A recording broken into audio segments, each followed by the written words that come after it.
Hello hello guys. അപ്പോൾ ഇപ്പോൾ 10 മണിയാണ്. അപ്പോൾ ഞങ്ങളിവിടെ അമ്പലത്തിലെ ശ്രീരാമൻ്റെ അമ്പലത്തിലെ എഴുന്നള്ളിപ്പുണ്ട്. അതിന് വന്നേക്കുന്നതാണ് കേട്ടോ. ടിക്കറ്റ്സ് ഉണ്ട്.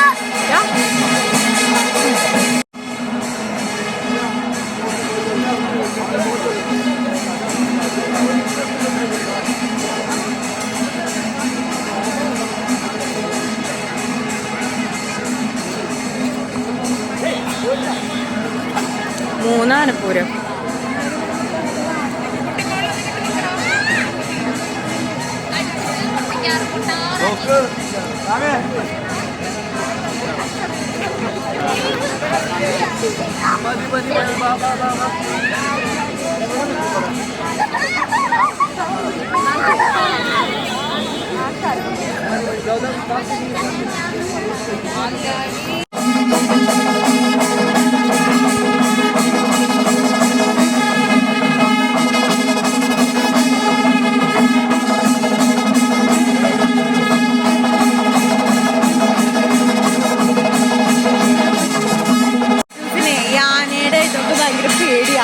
ഒന്ന് കാണിക്കോ?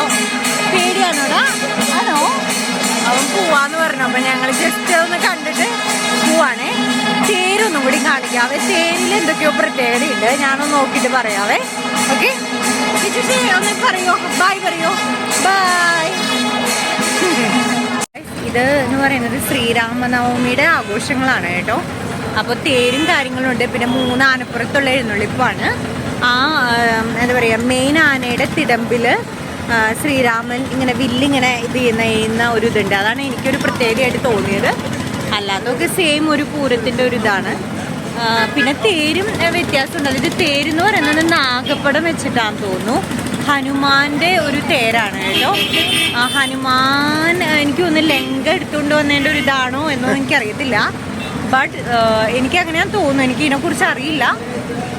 ഹനുമാൻ്റെ ഇതൊക്കെയുണ്ട്. അപ്പോൾ എനിവേ നല്ലൊരു രാത്രിയാണ്, നല്ലൊരു നൈറ്റാണ്. എന്തായാലും കാണാനൊക്കെ പറ്റിയല്ലോ. അപ്പോൾ ഓക്കെ. അപ്പോൾ കിച്ചൂസ് ബൈ പറയൂ. Bye bye bye. കിച്ചു ഒന്നും കൂടി ബൈ പറയൂ. Bye. Okay bye. Okay bye guys. See you later.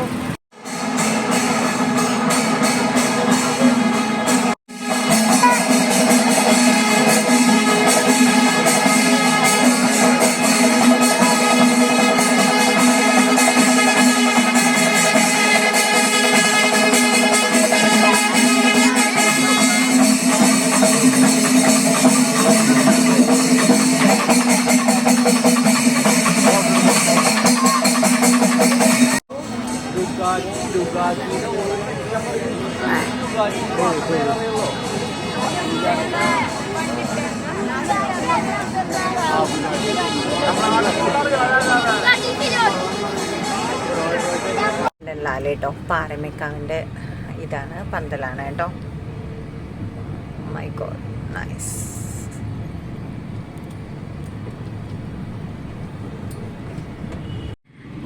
Hello guys. അപ്പോൾ അവിടെ നിന്ന് ഇറങ്ങി ഞങ്ങൾ ജസ്റ്റ് ഒന്ന് റൗണ്ട് കറങ്ങാണ്. അതായത് ഇന്ന് സാമ്പിൾ എടുക്കട്ടായിരുന്നു. സാമ്പിൾ എടുക്കാൻ ഞാൻ പോയില്ല, കാരണം കിച്ചൂസിന് വെടിക്കെട്ട് കുറച്ച് പേടിയാണ്.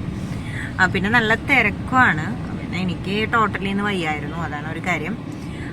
അപ്പോൾ ഞങ്ങൾ പന്തൽ കാണാനായിട്ടാണ് ജസ്റ്റ് ഒന്ന് റൗണ്ടിൽ കൂടെ ഇതാക്കുന്നത്. അപ്പോൾ ശരിക്കും പറഞ്ഞാൽ തൃശ്ശൂർ പൂരം എന്ന് പറയുന്നത് 2 ദേവസ്വങ്ങളുടെ ഒരു എന്താ പറയുക, ഒരു ആരോഗ്യകരമായ മത്സരം നിറഞ്ഞ ഒരു പൂരമാണ്. തിരുവമ്പാടിയും പാറമേക്കാവുമാണ്. അപ്പോൾ പാറമേക്കാവിന് ഒരു പന്തലേ ഉള്ളൂ, അത് മണികണ്ഠൻലാല് സോറി. തിരുവമ്പാടിക്ക് നടുവിലാലും ഉണ്ട്, അതുപോലെ തന്നെ നായ്ക്കനാലും ഉണ്ട്. അപ്പോൾ ഈ തിരുവമ്പാടിയുടെ 2 പന്തലാണ് നമ്മളിപ്പോൾ കണ്ടത്. പിന്നെയെന്ന് വെച്ചാൽ സാമ്പിൾ എടുത്തിട്ട് കഴിഞ്ഞിട്ടുള്ളതിൻ്റെ ഒരു തിരക്കൊക്കെയാണ് ഞാൻ വീഡിയോയിൽ കാണിച്ചത്. തൃശ്ശൂരിൻ്റെ ഒരു സത്യം പറഞ്ഞാൽ തൃശ്ശൂർക്കാരുടെ മൊത്തം, അതിപ്പോൾ ജാതി മതം ഒന്നുമില്ലാതെ ഭേദമില്ലാതെ നടത്തുന്ന ഒരു എന്താ പറയുക, തൃശ്ശൂർ മഹാനഗരിയുടെ ഒരു ഉത്സവം തന്നെയാണ് തൃശ്ശൂർ പൂരം. അതിൽ ആർക്കൊരു എന്താ പറയാ തടസ്സം ഉണ്ടാവില്ല. അപ്പോൾ തൃശ്ശൂർ പൂരത്തിന്റെ ഒരു പാട്ടാണ്, എപ്പോഴും പാടുന്നതാണ്, ഏത് നാട്ടുകാരായാലും പാടുന്നതാണ്. കിച്ചൂസ് പാടിയോത്തേ കിച്ചൂസേ കാന്താ ഞാനും വരാം തൃശ്ശൂർ പൂരം കാണാൻ. കാന്താ ഞാനും പോരാം തൃശ്ശൂർ പൂരം കാണാം. പൂരം എനിക്കൊന്ന് കാണണം കാന്താ. പിന്നെ എനിക്കറിയത്തില്ല കേട്ടോ ലിറിക്സ്, സോറി. അപ്പോൾ ഇതാണ് സത്യം പറഞ്ഞാൽ പൂരം എന്ന് പറയുന്നത് തൃശ്ശൂർ പൂരമാണ് കേട്ടോ.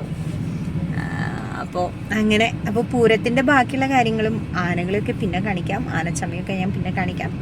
അപ്പം ഞങ്ങൾ ജസ്റ്റ് ഒന്ന് റൗണ്ട് ഒന്ന് ചുറ്റുന്നതാണ്. ശരിക്കും പറഞ്ഞാൽ ഇതൊക്കെ അനുഭവിച്ച് തന്നെ അറിയണം കേട്ടോ ഈ എക്സ്പീരിയൻസ്. സോ ഒരു നൊസ്റ്റാണ്. പണ്ടൊക്കെ ഞങ്ങൾ സാമ്പിൾ എടുക്കട്ട് മുതൽ കാത്തിരിക്കുന്നതാണ് തൃശ്ശൂർ പൂരം. കാരണം വെക്കേഷൻ ടൈമാണല്ലോ, ഏപ്രിൽ മെയ് ആ സമയത്തായിരിക്കും എപ്പോഴും തൃശ്ശൂർ പൂരം. പിന്നെ പൂരത്തിൻ്റെ എക്സിബിഷൻ തൊട്ട് തങ്ങ് തുടങ്ങും. ഞങ്ങൾ വരുന്നത് എപ്പോഴും പകൽപൂരത്തിന് വന്നിട്ട് എക്സിബിഷനിൽ കയറുക, അങ്ങനെയാണ്. പിന്നെ സാമ്പിൾ വെടിക്കെട്ട് രാഗം എന്ന് പറഞ്ഞൊരു തിയേറ്റർ ഉണ്ട്, അതിൻ്റെ മുകളിൽ ഇരുന്നാണ് ഞങ്ങൾ സാമ്പിൾ വെടിക്കെട്ട് കാണുന്നത്. പിന്നെ പൂര വെടിക്കെട്ടിന് ഞങ്ങൾ വരാറില്ല, അത് പുലർച്ചെയാണ്, അത് പപ്പയൊക്കെയാണ് പോവാറ്. പിന്നെ ആനച്ചമയത്തിന് സത്യം പറഞ്ഞാൽ അത്രയും ക്യൂ ആണ്. എന്നിട്ട് പോലും ഞങ്ങൾ ഒരു 9 PM കഴിഞ്ഞ് ഇറങ്ങിക്കഴിഞ്ഞാൽ ഒരു 12 മണിയാകുമ്പോഴേക്കും എന്തായാലും വീട്ടിലെത്തും, അങ്ങനെയാണ്. അപ്പോൾ പൂരം എന്താ പറയുക, ഒരു ഒരു ചങ്കിൻ്റെ ചങ്കാണ് തൃശ്ശൂർക്കാരുടെ. Okay, bye. അപ്പോൾ വേറൊരു വീഡിയോ ആയിട്ട് പിന്നെ കാണാം. കിച്ചൂസ് ഒരു ബായ് പറയൂ. Bye bye. അവന് ഉറക്കം വരുന്നുണ്ടെന്ന് തോന്നുന്നേ, ഇവിടെ സമയം ഒരുപാടായി, അതുകൊണ്ടാണ്. ഒരു മൂത്തി